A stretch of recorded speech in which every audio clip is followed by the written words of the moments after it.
오늘은 오직 기도 외에는 이라고 하는 제목으로 함께 말씀을 나누려고 합니다. 말씀을 통하여서 성령님께서 각자에게 들려주시는 그 음성을 듣는 시간이 되기를 바랍니다.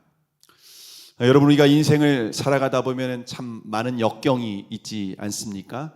우리 인생 가운데 찾아오는 고난은 마치 바닷가의 파도처럼, 크고 작은 파도처럼 계속해서 우리에게 찾아오는 것 같습니다. 만약 저와 여러분이 그 파도를 넘어서지 못하면 이 바닷속에 침몰해 버릴 수밖에 없습니다. 그래서 우리가 인생에 있어서 이 어떤 역경, 고난, 우리 인생의 문제를 넘어서는 것이 얼마나 중요한지 모릅니다. 그래서 우리의 인생 가운데에 제가 어릴 때는 IQ, 지능지수가 좀 높아야 된다고 말을 했습니다. 좀 시간이 지나가다 보니까 EQ, 감성지수가 높아야 된다고 합니다. 근데 무엇보다도 역경지수, AQ가 높지 않으면은 인생의 고난 앞에서 우리는 침몰할 수밖에 없다라고 하는 겁니다. 그래서 우리가 역경지수가 높아야 되는데요. 하버드 대학교의 폴 스톨츠 교수는 사람들이 역경을 만났을 때 다양하게 반응하는데 이 세 가지 유형으로 소개를 했습니다. 첫 번째로 쿼터라고 소개를 했습니다. 쿼터는 힘든 문제나 역경이 찾아오면 쉽게 포기하거나 도망가는 사람을 의미합니다. 두 번째는 캠퍼입니다.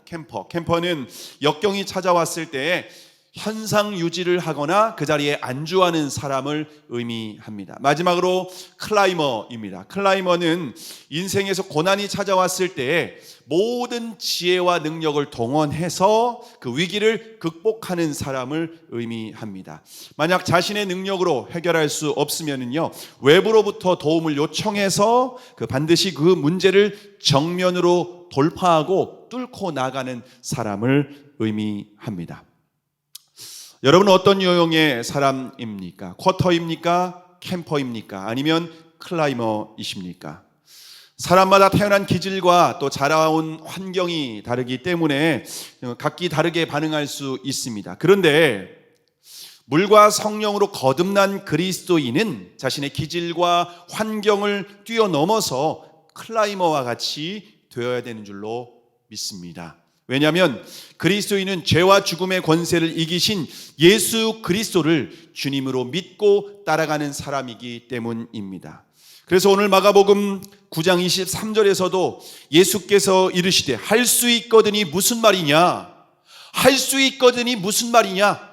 믿는 자에게는 능치 못함이 없느니라. 능하지 못한 일이 결코 없다 라고 하면서 주님께서 우리에게 분명히 말씀해 주셨습니다. 혹시 여러분의 삶 가운데 어떤 고난과 위기가 찾아오셨습니까? 인생의 역경 앞에서 회피하거나 안주하지 마시고 예수 그리스도를 믿음으로 정면으로 돌파하시기를 바랍니다. 자, 그런데 우리가 예수 그리스도를 믿고 이 문제를 돌파하려고 하는데 돌파되지 않는 문제들이 있다는 겁니다. 쉽게 우리가 믿음으로 나아가지만 이 문제를 뚫고 지나가지 못하고 그 문제 앞에서 번번이 실패하고 좌절을 경험할 때가 우리의 인생 가운데에 있다라고 하는 겁니다. 오늘 본문에 나오는 제자들의 상황이 바로 그런 상황이었습니다. 예수님께서 변화산에 올라가셨을 때에 제자들은 산 밑에서 기다리고 있었는데 제자들에게 귀신 들린 아이를 둔 한 아버지가 제자들에게 찾아왔습니다. 그리고 이 귀신 들린 이 아들을 고쳐달라고, 귀신을 내쫓아달라고 하는 그런 도움을 요청합니다. 그래서 제자들이 예수님께 보고 배운 대로 귀신을 쫓아냈습니다. 귀신아 나가라 하면서 명령을 했습니다. 그런데 꼼짝도 하지 않는 거예요. 귀신이 아주 꼼짝도 하지 않고 있는 겁니다. 제자들은 자신들이 가지고 있는 모든 지혜와 능력을 다 동원해서 어떻게든지 쫓아내려고 힘을 썼지만은 아무런 소용이 없는 겁니다. 그래서 제자들이 지금 궁지에 몰려 있는 상황입니다. 사람들 사이에 궁지에 몰려서 너희들이 이렇게 한다고 하지만 너희들은 소용이 없다, 능력이 없다고 하면서 조롱을 당하고 멸시를 당하고 있는 상황이라고 하는 겁니다. 그때 마침 예수님께서 변화산에서 내려오셨습니다. 그 예수님을 본 이 아이의 아버지가, 귀신 들린 아이의 아버지가 예수님을 보자마자 달려와서 그동안에 있었던 자초지종을 설명을 합니다. 아버지는 귀신 들린 아들을 제자들에게 데려왔는데 아무런 능력도 나타나지 않았다는 겁니다. 여러분, 지금 제자들의 모습이 혹시 저와 여러분의 모습은 아닙니까? 우리는 하늘과 땅의 모든 권세를 가지신 예수 그리스도를 주님으로 믿고 따르는 제자들입니다. 뿐만 아니라 우리는 전능하신 하나님을 아빠, 아버지라고 우리는 부르는 하나님의 아들, 딸들입니다. 주일이면 어디 놀러 가는 것이 아니라 하나님, 살아계신 하나님을 예배하며 그 하나님의 음성을 듣는 사람들입니다.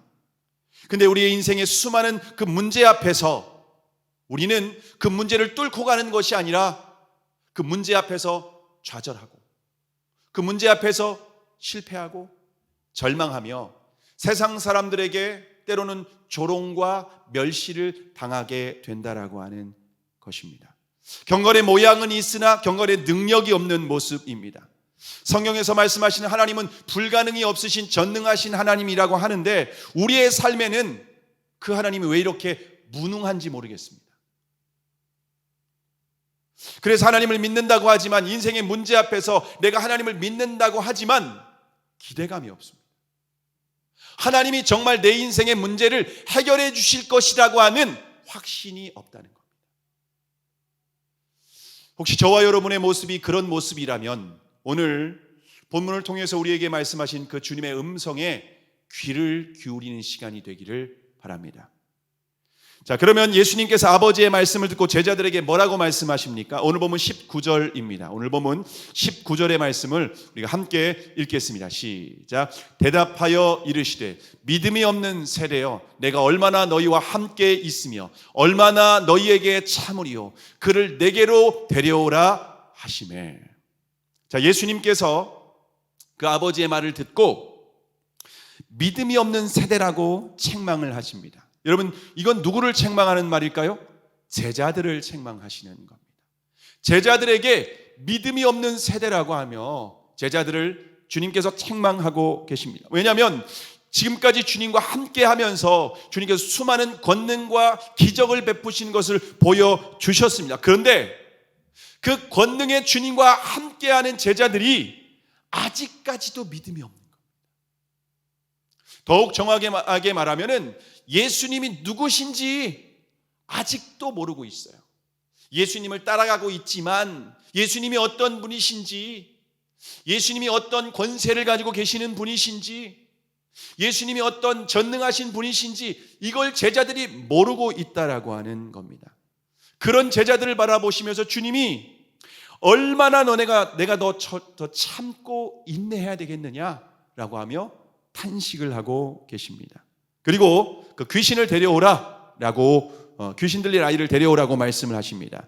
근데 귀신이 예수님을 바라보고 심한 경련을 일으키고 땅에 막 엎드러지고 입에는 막 거품을 흘리는 겁니다. 여러분, 귀신은요 하나님의 아들을 귀신같이 알아봅니다. 근데 제자들은 하나님의 아들이신 예수님과 함께 하고 있지만 예수님이 어떤 분이신지 모른다는 겁니다. 저와 여러분도 그렇습니다. 우리가 예수님을 믿는다고 고백을 합니다. 기도도 합니다. 예배도 드립니다. 근데 예수님이 어떤 분이신지 모른 채 신앙생활하는 경우가 얼마나 많이 있는지 모릅니다. 근데 귀신은 영적인 존재이기 때문에 너무나도 정확하게 알고 있다는 겁니다. 자, 그 모습을 보고 주님께서 언제부터 그렇게 되었는지 이렇게 묻고 계십니다. 그러니까 어릴 때부터 귀신이 아이들을 물과 불에 던져서 죽이려고 수많은 그런 일들이 있었다는 겁니다. 이 아들의 문제는 하루 이틀 된 게 아니라 어릴 때부터 오래됐다는 겁니다. 오래된 문제라고 하는 것을 말씀하고 있습니다. 아마도 아버지는 이 문제를 해결하기 위해서 사방팔방 여러 가지 방법을 다 써보지 않았겠습니까? 수많은 방법으로 어떻게든지 아들을 고쳐주려고, 아들에게 있는 귀신을 떠나보게 하려고 그렇게 노력을 했을 겁니다. 그런데 제자들에게도 데려왔는데 제자들도 아무런 능력이 없는 겁니다. 제자들도 소용이 없고 오히려 실망만 더했습니다. 그래서 이 아이의 아버지는 지푸라기라도 잡는 심정으로 예수님께 이렇게 요청을 합니다. 무엇을 하실 수 있거든 우리를 불쌍히 여기사 도와주소서. 혹시 무엇을 하실 수 있거든. 그냥 지푸라기로라도 잡는 이 절망과 탄식이 담겨있는 이 아버지의 간구를 볼 수가 있습니다. 자, 아버지의 간구를 들은 주님께서 뭐라고 대답하십니까? 오늘 보면 23절의 말씀입니다. 23절의 말씀을 우리가 함께 읽어보겠습니다. 시작. 예수께서 이르시되 할 수 있거든이 무슨 말이냐? 믿는 자에게는 능히 하지 못할 일이 없느니라 하시니. 할 수 있거든이 무슨 말이야? 믿는 자에게는 능치 못함이 없다 라고 하면서 예수님께서 말씀을 하십니다. 여러분, 지금 아버지는 예수님께 도움을 요청하고는 있지만 믿음이 없습니다. 혹시 하실 수 있거든, 하실 수 있으면 내 아들을 좀 고쳐주세요 라고 하는 정말 믿음이 없는 그런 고백을 하고 있는 겁니다. 근데 예수님은 그런 믿음으로는, 그런 기도로는 응답받지 못한다는 겁니다. 지푸라기라도 잡는 심정으로 그냥 혹시 여기저기 이 방법 저 방법 다 써봤는데 지푸라기라도 잡는 심정으로 혹시 이러면 나을 수 있을까? 라고 하는 심정으로 나온다면 응답이 없다는 겁니다. 해결되지 않는다는 겁니다. 그러나 믿는 자에게, 확신하는 자에게 그들에게는 분명한 응답이 있다, 해결된다, 능치 못할 일이 없다. 예수님은 이렇게 분명하게 말씀을 하고 계십니다. 야고보서 1장 6절에서 7절에 보시면은 오직 믿음으로 구하고 조금도 의심하지 말라. 의심하는 자는 마치 바람에 밀려 요동하는 바다 물결 같으니 이런 사람은 무엇이든지 주께 얻기를 생각하지 말라. 우리가 예수님께 무엇을 구할 때, 우리가 문제를 가지고 나와왔을 때, 인생의 위기 가운데 나와왔을 때에 오직 믿음으로 구하라는 겁니다. 의심하지 말라는 겁니다. 의심하는 것은 바다 물결에 요동치는 바다 물결 같다는 겁니다. 그런 사람은 주께 얻기를 아예 기대하지도 말라는 겁니다. 그런 믿음으로 구하려면 구하지도 마. 구하려면 믿음으로 주께서 응답하신다는 확신을 가지고 구해라 라고 주님께서는 우리에게 분명하게 말씀을 하고 있습니다. 자, 주님의 말씀을 듣고 아버지가 어떻게 고백을 합니까? 24절에 보시면요, 곧 그 아이의 아버지가 소리를 질러 이르되 내가 믿나이다, 나의 믿음이 없는 것을 도와주소서 라고 고백을 하고 있습니다. 여러분, 이 아이의 아버지가 내가 믿나이다 라고 고백을 했는데 진짜 믿음이 있는 걸까요? 그렇지 않아요. 왜냐하면 나의 믿음이 없는 것을 도와주소서 라고 하는 것을 보면 앞에 있는 내가 믿나이다 라고 하는 말은 더욱 정확하게 보면 나도 믿고 싶습니다. 그런데 믿음이 없습니다. 좀 도와주세요. 나의 믿음이 없는 것을 도와주세요. 저도 믿고 싶어요. 근데 안 돼요. 여러분, 우리에게 이런 기도가 필요합니다. 우리는 교회를 다니면 무조건 믿음이 있는 줄로 생각합니다. 직분을 받으면 무조건 믿음이 있다고 생각을 합니다. 예배를 드리고 헌금을 하면 무조건 나는 믿음이 있는 사람이라고 스스로 생각할 수 있는데 실제 문제 앞에서 믿음이 없는 자신의 모습을 보지 않습니까? 실제 문제 앞에서 그 주님이 내 문제를 해결해 주실 수 있다는 그 믿음이 안 생깁니다. 하나님은 너무 멀리 있는 것 같고 하나님은 남과 같다는 겁니다. 솔직히 믿어지지 않는 겁니다. 그런데 믿습니다. 쇠 발음을 크게 하면 믿어질 것 같아서 믿습니다 하는데 안 믿어져요. 안 믿어져. 여러분, 그럴 때 우리가 필요한 것이 뭐냐면 주님 앞에 솔직하게 기도해야 됩니다. 주님, 내 믿음이 없는 것을 도와주세요. 믿어지지 않아요. 정말 믿어지지 않는데 어떻게 해야 되나요? 주님 도와주세요. 믿음을 주세요. 여러분, 주님은 우리에게 솔직한 기도를 듣기를 원하십니다. 믿음이 없는데 믿음이 있는 것처럼 기도하는 것 원하지 않으십니다. 믿음이 없으면 믿음이 없다. 내 마음이 아프면 마음이 아프다. 내 마음에 용서가 되지 않으면 용서가 되지 않는다. 여러분, 주님 앞에 우리가 정직하고 솔직한 기도가 가장 빠른 기도, 가장 능력 있는 기도인 줄을 믿으시기를 바랍니다. 자, 그런데 예수님의 말씀을 듣고 아버지의 마음 가운데 놀라운 변화가 일어났습니다. 놀라운 변화가 일어났습니다. 이 아버지가 예수님을 처음 나왔을 때 예수님 어떻게 불렀는가 하면요, 오늘 보면 17절에 보면요, 디다스칼레, 선생님이라고 불렀습니다. 선생님이라고 불렀습니다. 선생님이라고 하는 말을 몇 번 사용하는 것을 볼 수가 있습니다. 그런데 24절에 보시면 한글 번역에는 빠져 있습니다. 근데 이게 제일 중요한 단어인데 이게 빠져 있습니다. 원문에 보시면요, 퀴리에라고 단어 있습니다. 주여라는 말입니다. 이 아버지가 예수님의 말씀을 듣고 처음에는 선생님으로 반응했습니다. 선생님이라고 생각했습니다. 할 수 있거든. 혹시 내 아들의 문제를 해결해 줄 수 있거든. 좀 도와주세요. 지푸라기라도 잡는 심정으로 도움을 구했다는 겁니다. 그런데 24절의 태도가 완전히 바뀌었습니다. 예수님께 주여라고 고백하고 있습니다. 주여 도와주소서.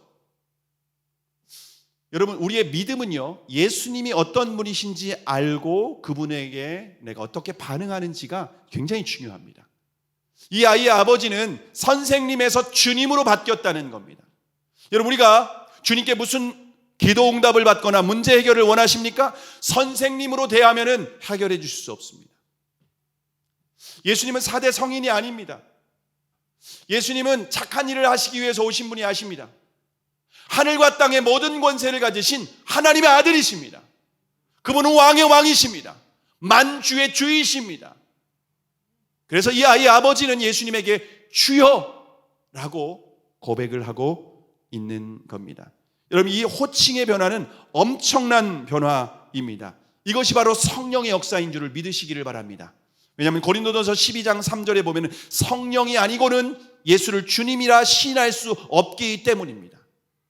여러분, 이 지금 이 아버지의 마음 가운데, 심경 가운데 놀라운 변화가 있습니다. 놀라운 역사가 일어났다는 겁니다. 예수님을 지금 누구인지 정확하게 인지하고 고백하고 있다라고 하는 겁니다. 자, 그래서 예수님은 이 아버지의 이 주님이라고 하는 고백을 듣고 이제 귀신을 명령하며 쫓아내기 시작을 합니다. 오늘 보면 25절에 보시면은 예수님께서 말씀을 하십니다. 말 못하고 못 듣는 귀신아, 내가 내게 명하노니 그 아이에게서 나오고 다시 들어가지 말라라고 선포를 하십니다. 예수님의 명령에 귀신이 심한 경련을 일으킨 후에 떠나가게 되었다라고 말씀을 하고 있습니다. 그런데 여기에서 굉장히 놀라운 사실을 발견하게 됩니다. 그동안 이 아이가 말을 못하고 듣지 못했던 그 모든 원인이 악한 귀신에 의한 것이었다는 겁니다.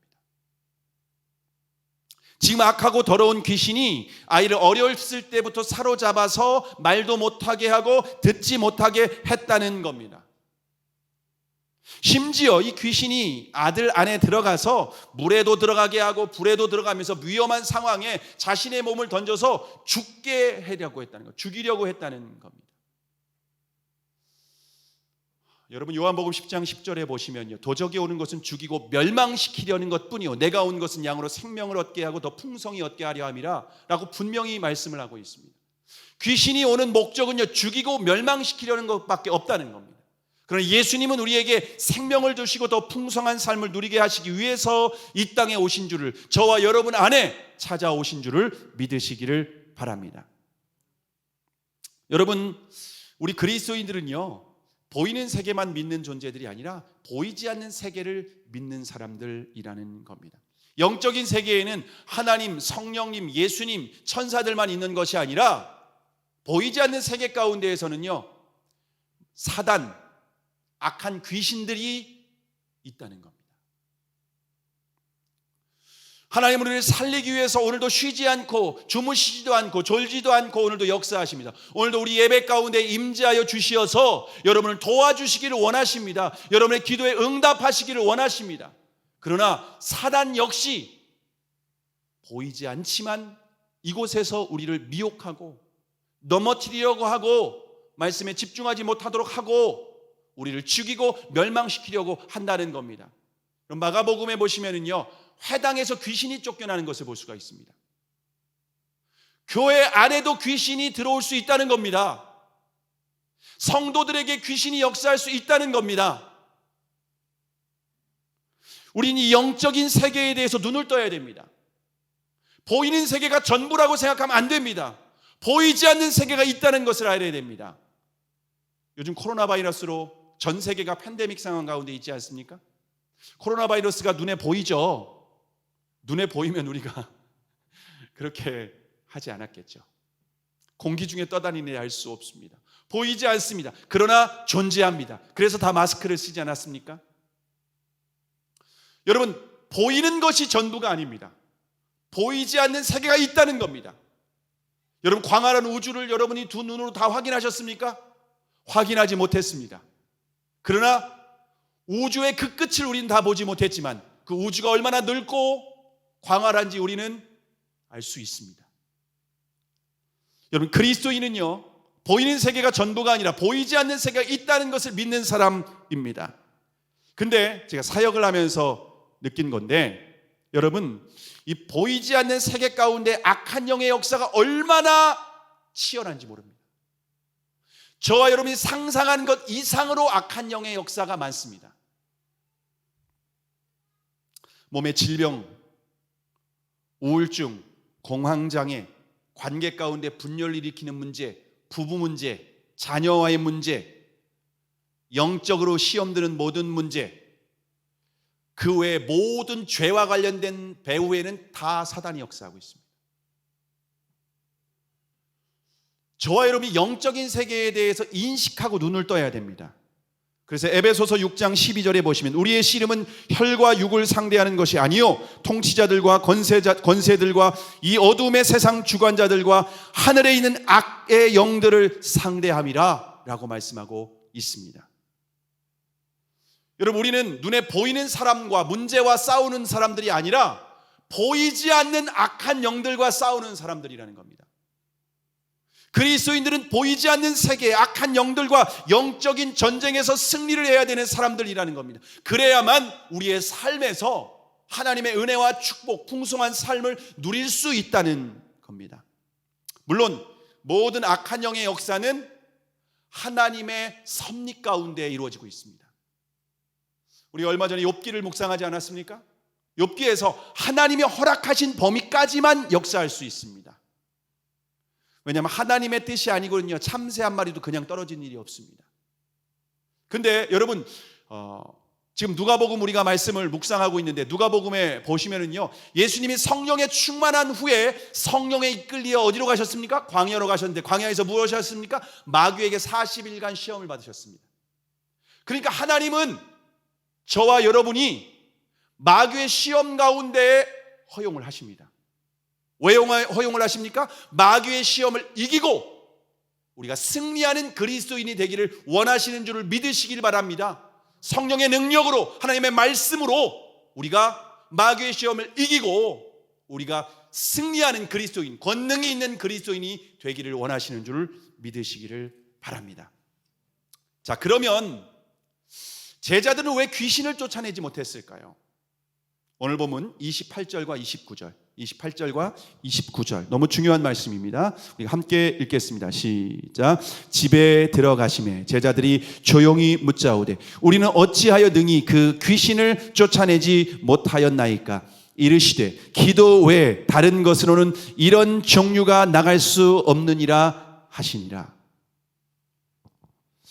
여러분, 제자들이 집에 들어왔습니다. 거기에서 물으기엔 너무 창피했던 것 같아요. 사람들이 있는 사이에 묻기엔 너무 창피했던 것 같아요. 그래서 사람들이 없는 집으로 조용히 들어와서 아주 조용히 묻습니다. 사람들이 들으면 창피하니까 조용히 묻습니다. 우리는 어찌하여 능히 그 귀신을 쫓아내지 못했습니까? 예수님이 말씀하시니까 한 번에 나가는데 왜 우리는 안 되는 겁니까? 라고 물을 때 예수님이 말씀하십니다. 기도 외에 다른 것으로는 이런 종류가 나갈 수 없다라고 말씀을 하고 계십니다. 여러분, 이런 종류는 어떤 종류일까요? 어렸을 때부터 이 아이를 사로잡고 있었던 오래된 문제, 영적인 문제, 배후의 사단이 깊이 역사하고 있는 문제, 이런 종류는 기도 외에는 방법이 없다. 주님 우리에게 이렇게 말씀하고 계십니다. 여러분, 기도 외에는 방법이 없다. 주님이 제자들에게 하신 말씀입니다. 이런 종류, 여러분이 돌파하려고 해도 돌파되지 않는 문제, 여러분이 뚫고 하려고 해도 모든 지혜와 능력, 말씀으로 어떻게든지 내가 하나님의 말씀으로 이겨보리라, 해결해보리라 해봤지만 안 되는 문제가 있지 않습니까? 번번이 실패하고 좌절하게 만드는 문제가 있지 않습니까? 이런 종류는, 그런 문제는 기도 외에는 방법이 없다는 겁니다. 기도를 해야 된다는 겁니다. 자, 그런데 이 동일한 사건을 기록한 마태복음에 보시면요, 예수님이 다르게 말씀하셔요. 마태복음 17장 19절에서 20절에 보시면 제가 읽어드리겠습니다. 이때 제자들이 조용히 예수께 나와 이르되 우리는 어찌하여 쫓아내지 못하였나이까? 이르시되 너희 믿음이 작은 까닭이니라. 진실로 너희에게 이르노니 만일 너희에게 믿음이 겨자씨 한 알만큼만 있어도 이 산을 명하여 여기서 저기로 옮겨지라 하면 옮겨질 것이요 또 너희가 못할 것이 없으리라. 마태복음에서는 뭐라고 말씀하십니까? 기도라고 말씀하시지 않고 믿음이 작기 때문이다. 근데 믿음이 얼마나 작냐면 제자들이 겨자씨만한 믿음도 없다는 거예요. 여러분, 겨자씨만한 믿음이요, 볼펜으로 하나 콕 찍으면 그만합니다. 겨자씨가 콕 찍고 볼펜으로 하나 콕 집으면 겨자씨가 그렇게 작은. 근데 제자들에게 그렇게 작은 믿음도 없다는 겁니다. 그래서 쫓아내지 못했다라고 말씀을 하십니다. 여러분, 오늘 마가복음에서는 기도라고 말씀하시고 마태복음에서는 믿음이라고 말씀을 하십니다. 기도가 있어야 된다는 걸까요? 믿음이 있어야 된다는 것일까요? 저와 여러분이 이 기도와 믿음이라고 하는 것을 묵상해 보면은요, 기도와 믿음은요 동전의 앞면과 뒷면입니다. 기도와 믿음은 하나입니다. 기도와 믿음은 분리될 수 없다라고 하는 겁니다. 여러분, 믿음이 있는 사람은 반드시 기도하게 되어 있습니다. 여기에서 기도는 주님과의 친밀한 교제를 의미합니다. 주님과 만나는 겁니다. 주님의 음성을 듣는 겁니다. 주님을 만나서 교제하고 주님과 함께하는 시간을 의미한다라고 하는 겁니다. 반대로 믿음이 없는 사람은 기도하지 않습니다. 물론 내 문제 해결해 달라고 소원을 아뢰 수는 있지만 주님과 교제하는 시간이 없다는 겁니다. 믿음이 없는 사람에게 가장 고통스러운 시간은 기도하는 시간입니다. 왜냐? 주님이 믿어지지 않으니까 허공에다 외치는 소리 같지, 기도하는 시간은 무의미한 시간, 쓸데없는 시간처럼 느껴지기 때문에 기도하지 않아요. 여러분, 그런데 기도하는 사람에게, 믿음이 있는 사람이면 기도하는 시간이 너무 소중합니다. 너무 소중할 뿐만 아니라 그 시간을 목숨과 같이 지킵니다. 그런 사람이 누구입니까? 다니엘 같은 사람입니다. 다니엘 같은 사람입니다. 믿음의 사람은 기도하는 시간을 목숨같이 지킵니다. 여러분은 기도하는 시간을 얼마나 목숨같이 지키고 있습니까? 여러분의 인생에 기도하는 시간이 과연 하루에 얼마나 있습니까? 여러분, 그런데 주님과 기도하면, 교제하면은요, 믿음이 성장할 수밖에 없습니다. 만나면 만날수록 믿음은 성장하게 되어 있습니다. 여러분, 사람과의 관계도 마찬가지 아닙니까? 여러분, 한 번도 만나지 못한 사람에게 1억을 맡겨야 될 일이 있다고 생각해 보시기 바랍니다. 맡길 수 있겠습니까? 맡길 수 있겠습니까? 그 마음대로 쓰라고 맡길 수 있습니까? 어떻게 맡깁니까? 못 맡깁니다. 근데 여러분, 만나서 교제하는 거예요. 하루에 한 시간씩 계속해서 만나보시기 바랍니다. 그래서 신뢰하고 믿을 만한 사람이라면요, 매일 1시간씩 만나서 교제하고 대화해보고 그 사람이 어떻게 살아가는지, 그분이 어떤 분인지를 만나보다 보면은요, 믿음이 생겨요. 만나지 않고 어떻게 믿음이 생깁니까? 한 번도 안 만났는데 믿어라라고 하면은요, 그거는 황당한 일이에요. 믿을 수 없는 일이에요. 근데 믿을 만한 사람은요, 만나서 교제하면은 신뢰가 생겨요. 아, 이 사람 진짜 믿을 만하다. 근데 신뢰할 수 없는 사람은요, 만나면 만날수록 이 사람 못 믿겠다. 그걸 알게 됩니다. 이 사람 내가 관계를 끊어야겠다. 그죠? 근데 진짜 괜찮은 사람은 어떻게, 내 이 사람 꼭 붙잡아야겠다. 이 사람 더 자주 만나야겠다. 이 사람 1억이 아니라 내 전 재산, 제 생명까지 다 맡겨야겠다. 여러분, 주님과의 관계도 그렇다는 거예요. 우리가 주님과 기도 가운데 만나면 만날수록 하나님을 신뢰하고 하나님을 알아가고 하나님과 깊이 교제하다 보면은 내가 작은 문제뿐만 아니라 내 인생의 전부까지도 맡길 수 있는 관계가 된다는 겁니다. 믿음이 생긴다는 겁니다. 신뢰가 쌓인다는 겁니다. 왜 믿음이 없습니까? 만나지 않으니까. 주님께 기도하지 않으니까. 믿고 싶은데 믿어지지 않는 거예요. 주님 말씀을 믿고 싶습니다. 나 주님 믿고 싶습니다. 만나지 않는데 어떻게 믿음이 생깁니까? 믿는다고 100번을 외쳐보십시오. 아니 10,000번을 외쳐보십시오. 만나지 않으면 믿음이 생기지 않습니다. 주님을 만나야 됩니다. 기도해야 된다는 겁니다. 주님을 신뢰해야 된다는 겁니다. 주님이 어떤 분인지 알아야 되는 겁니다. 여러분, 그래서 우리의 삶에 문제가 있습니까? 여러분, 주님과 시간을 정해놓고 정기적으로 교제하시길 바랍니다. 1시간씩 교제해 보시기 바랍니다. 그러면은 여러분이 10시간을 세상 일에 바쁘고 뛰어다니고 했던 문제, 해결되지 않던 문제가 1시간씩 주님과 교제하고 투자할 때 그 문제가 해결되는 것을 경험하게 될 것입니다. 이런 종류가 내가 번번이 실패하고 번번이 좌절하고 내가 해결되지 않았던 문제, 내가 기를 쓰고 지혜를 모으고 능력을 다하고 해봤지만 안 됐던 문제가 1시간씩 기도했는데 10년이 걸려도 해결되지 않았던 문제가 1시간씩 기도했는데 한 달 만에 해결될 줄로 믿습니다. 여러분, 그것이 기도의 능력입니다. 기도하면 믿음이 생깁니다. 믿음이 생기면 문제를 돌파할 수 있는 겁니다.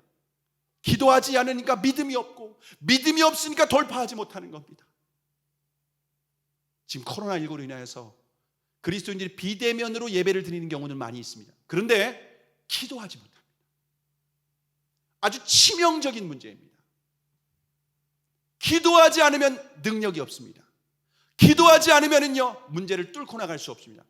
기도하지 않으면 믿음이 생기지 않아서 좌절하고 실패하고 낙심할 수밖에 없다라고 하는 겁니다. 자, 그런데 오늘 보면 29절의 말씀이 다른 사본에는 기도 외에는이라고 나와 있지 않고 기도와 금식 외에는 이런 종류가 나가지 않는다, 이렇게 나와 있습니다. 그러니까 기도와 금식을 말하고 있습니다. 그래서 영어 성경의 킹 제임스 버전 같은 경우는 기도와 금식이라고 번역되어 있습니다.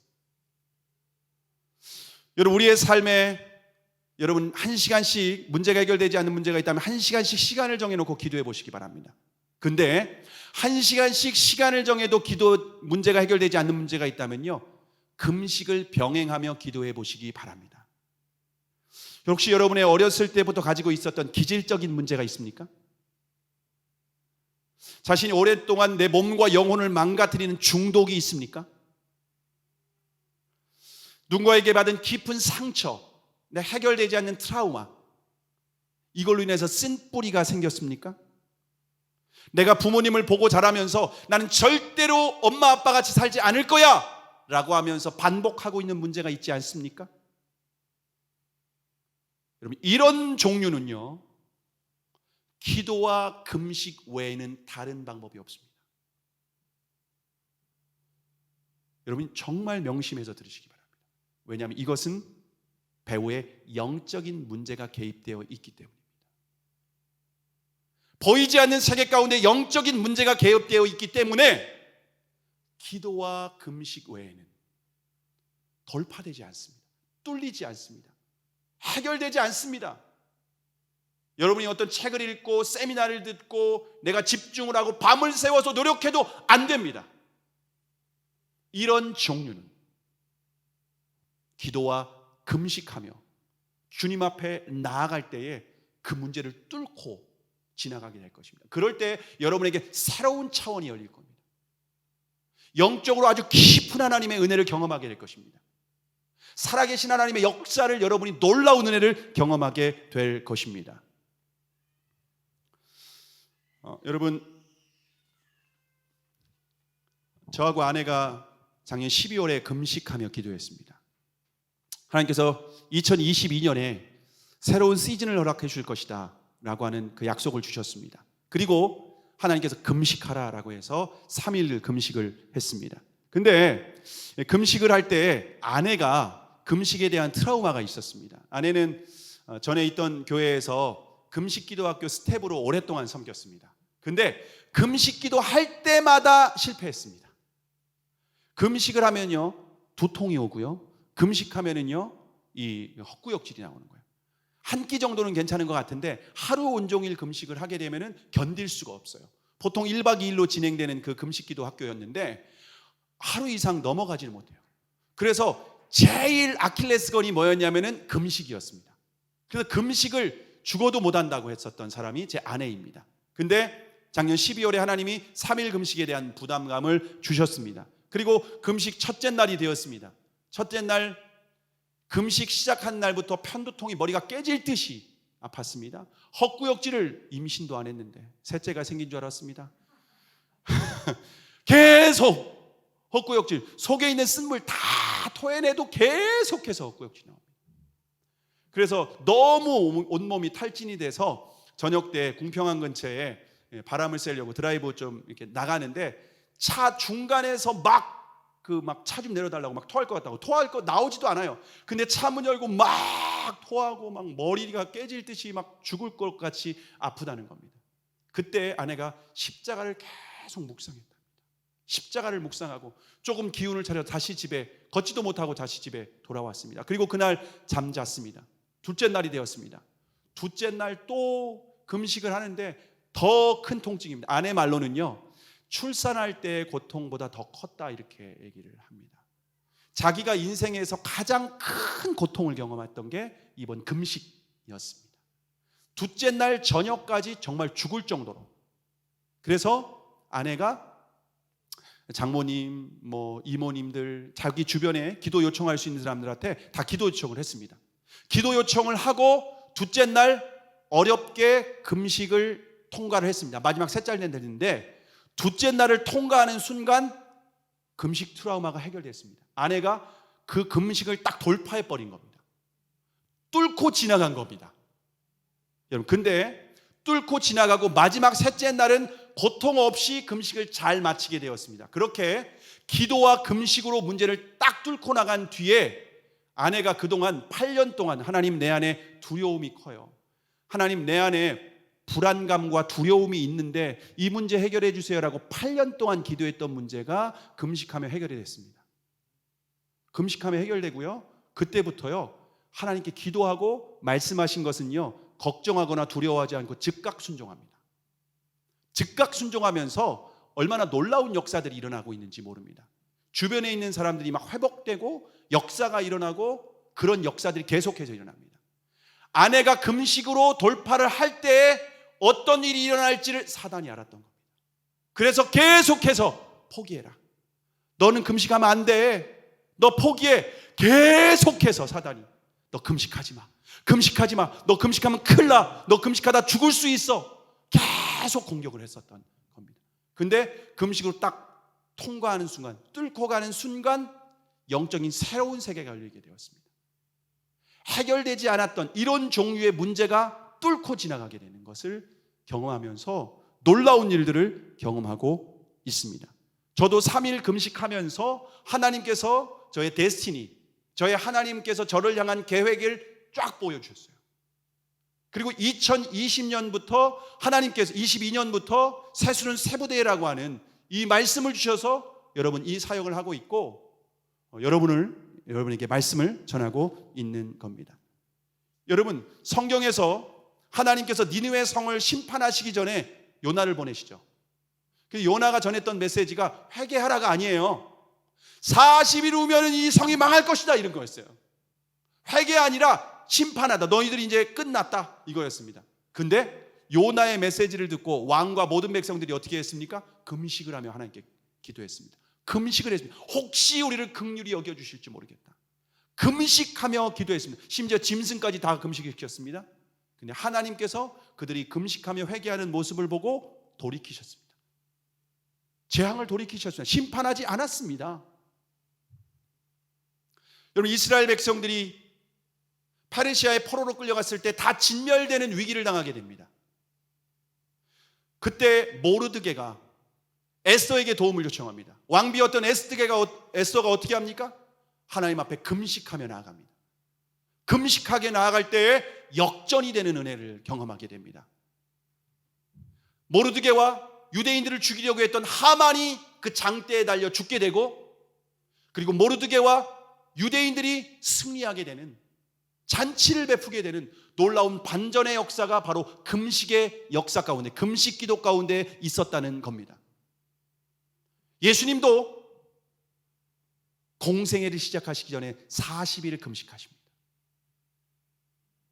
저희 교회가 비전으로 받은 안디옥 교회, 성령이 이끄시는 교회, 사도행전 13장 1절에 기도와 금식하며 기도할 때에 성령님이 말씀하시는 지시를 듣게 됩니다.